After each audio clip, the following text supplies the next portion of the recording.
السلام علیکم ورحمۃ اللہ وبرکاتہ۔ محترم سامعین، آج ہم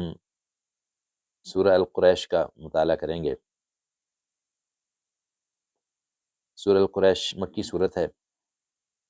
آئیے اس کے مضمون پر نظر ڈالتے ہیں۔ الحمد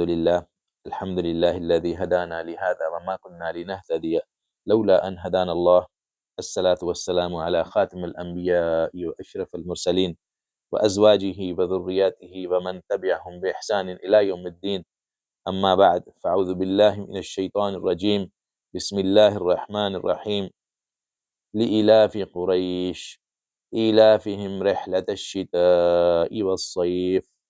فليعبدوا رب هذا البيت الذي أطعمهم من جوع وآمنهم من خوف۔ صدق اللہ العظیم۔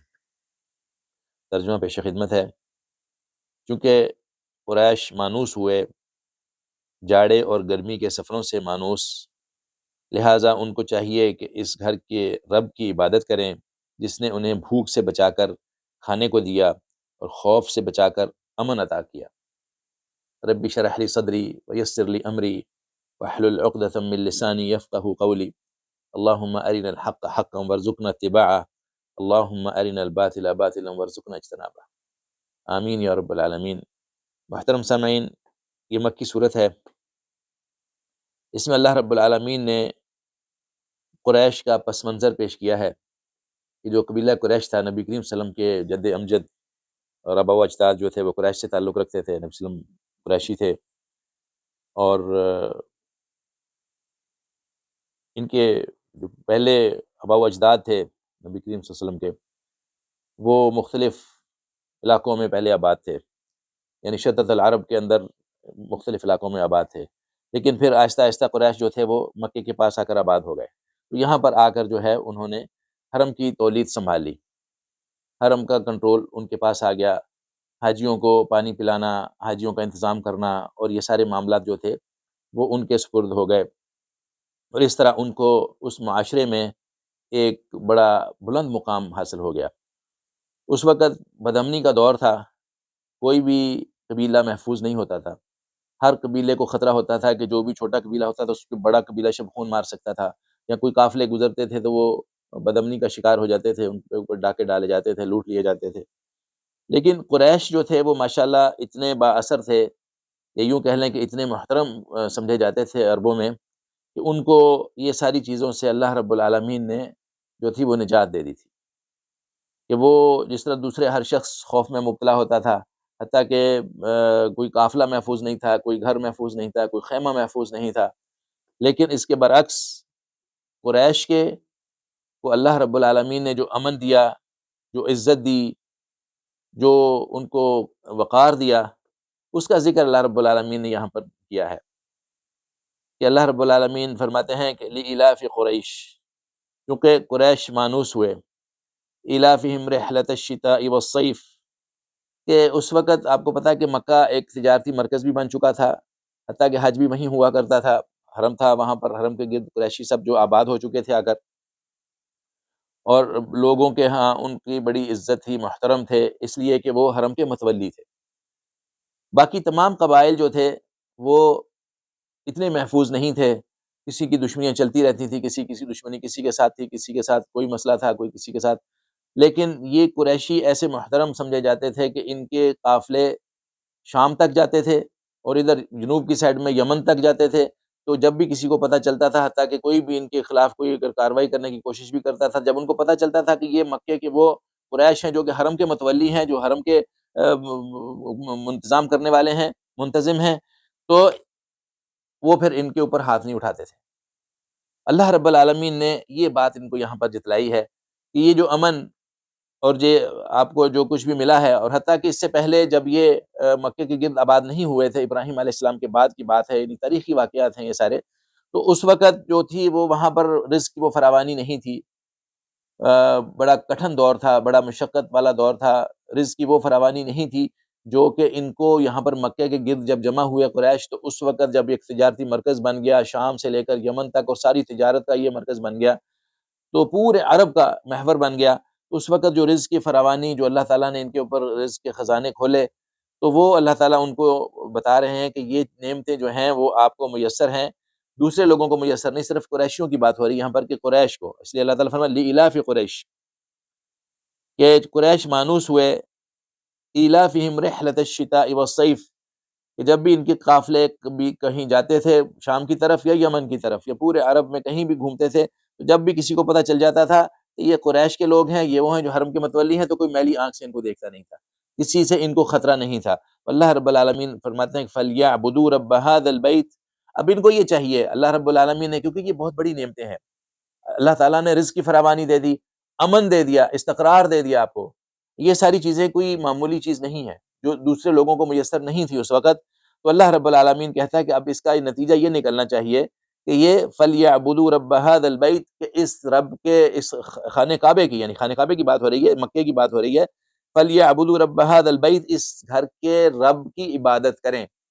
لیکن اس کے برعکس ہوتا یہ ہے، آپ کو پتہ ہے کہ آج بھی یہی ہو رہا ہے کہ جب بندے کو مال ملتا ہے، جب بندے کو نعمتیں ملتی ہیں، جب چیزوں کی فراوانی ہوتی ہے، جب رب کی طرف سے یہ ساری عنایات ہوتی ہیں، تو بندہ سرکش ہو جاتا ہے، سرکشی کرتے ہیں۔ تو انہوں نے کیا کیا کہ بجائے اس کے کہ وہ اللہ رب العالمین کی عبادت کرتے جس پہ ابراہیم علیہ السلام ان کو چھوڑ کے گئے تھے اپنی اولاد کو، انہوں نے وہاں پر 360 بت رکھ لیے، لات، منات اور عزا۔ اللہ رب العالمین ان کو ان سے منع فرما رہے ہیں کہ یہ دیکھو آپ یہ ناشکری کر رہے ہیں، یہ ناشکری کے مرتکب ہو رہے ہیں آپ لوگ، آپ نے جو دین کا ایک لبادہ اوڑا ہوا ہے وہ دین نہیں ہے جو ابراہیم علیہ السلام پر نازل کیا تھا اللہ رب، یہ تمہارا اپنے خود ساختہ دین آپ نے بنا لیا ہے، کہ ٹھیک ہے حرم کا طواف بھی کرتے ہیں لیکن وہ آپ کو پتا ہے کہ کس حالات میں کرتے تھے، بتانا یہاں مقصود نہیں ہے، آپ سب جانتے ہیں۔ تو یہ جو خرافات آپ نے گھڑی ہوئی ہیں، جو کچھ بھی آپ نے دین کی شکل بنا دی ہے اور آپ اس کو دین سمجھ رہے ہیں، یہ اصل دین نہیں ہے۔ آپ کو چاہیے تھا یہ کہ فَلْيَعْبُدُوا رَبَّ هَذَا الْبَيْتِ، کہ آپ کو چاہیے تھا اس بیت کے جو اس گھر کا جو رب ہے اس کی عبادت کرتے، نہ کہ ان بتوں کی جو آپ نے 360 سجا کے رکھے ہوئے ہیں اس خانہ کعبے کے اندر، اس کی سرزنش کی جا رہی ہے بڑے مدلل انداز کے اندر، کہ یہ مستحق نہیں ہے عبادت کے، بلکہ وہ رب ہے جو جس نے یہ خانہ کعبہ بنایا ہے، جو اس خانہ کعبے کا رب ہے، جو اس گھر کا رب ہے، وہ اصل عبادت کے لائق ہے، یہ عبادت کے لائق نہیں ہے۔ الذی اطعمہم من جوع وآمنہم من خوف، اب یہ ان کو یہ بتلایا جا رہا ہے کہ اس سے پہلے آپ لوگوں کو یہ رزق کی فراوانی، جو کہتے ہیں بھوک کو، پہلے آپ کو بھوک اور پیاس تنگ کرتی تھی، لیکن اب جو ہے اللہ رب العالمین نے آپ کے اوپر نعمتوں کی بارش کر دی۔ الذی اطعمہم من جوع، یعنی آپ کو بھوک کی حالت میں اللہ نے کھانا دیا، یعنی آپ کے پاس کچھ نہیں تھا، اللہ رب العالمین نے آپ کے اوپر نعمتوں کی بارش کی۔ وآمنہم من خوف، اور یعنی خوف کی کیفیت جو میں نے بتایا نا کہ عربوں میں جو تھا طریقہ کار جو تھا ان کا، کہ امن نہیں تھا کہیں بھی، ہر طاقتور قبیلہ جو تھا کمزور قبیلے کو دبا لیتا تھا، اس کے اوپر شبخون مارتا تھا، اس کو لوٹ لیتے تھے اور ان کے بندوں کو غلام بنا لیتے تھے اور عورتوں کو لونڈیاں بنا لیتے تھے، یہ دور تھا اس وقت، یعنی جس کی لاٹھی اس کی بھینس والا قانون تھا اس وقت۔ لیکن اللہ رب العالمین نے قریشیوں کو خاص طور پر اس سے مستثنا رکھا، یا یوں کہہ لیں کہ ان کو اللہ رب العالمین نے شیلٹر دیا، کہ وہ جب بھی کہتے تھے کہ ہم لوگ قریشی ہیں اور حرم کے متولی ہیں، تو لوگ ان کے اوپر ہاتھ نہیں اٹھاتے تھے، نہ تو ان کے اوپر شبخون مارا جاتا تھا، نہ ہی ان کو غلام بنایا جاتا تھا، نہ ہی ان کی عورتوں کو لونڈیاں بنایا جاتا تھا۔ تو یہ اللہ تعالیٰ کی خاص عنایت تھی جس کا اللہ رب العالمین ان کو باور کروا رہے ہیں کہ یہ آپ کو شاید بھول گیا کہ یہ نعمتیں آپ کو اللہ تعالیٰ نے خاص طور پر قریشیوں کو دی ہیں، اس کے علاوہ غیر قریش جو تھے ان کو یہ نعمتیں میسر نہیں تھی، نہ ہی وہ امن میں تھے، نہ ہی وہ بھوک سے نجات تھی، ان کو فاقہ کشی ہوتی تھی، بھوک اور پیاس ہوتی تھی، لیکن قریشیوں کو اللہ رب العالمین نے الذی اطعمہم من جوع وآمنہم من خوف، کہ اللہ رب العالمین نے قریشیوں کو اس بھوک سے نجات دی اور اس کے بدلے میں ان کو اطعام دیا، ان کو کھانا دیا، وافر مقدار میں ان کو رزق دیا،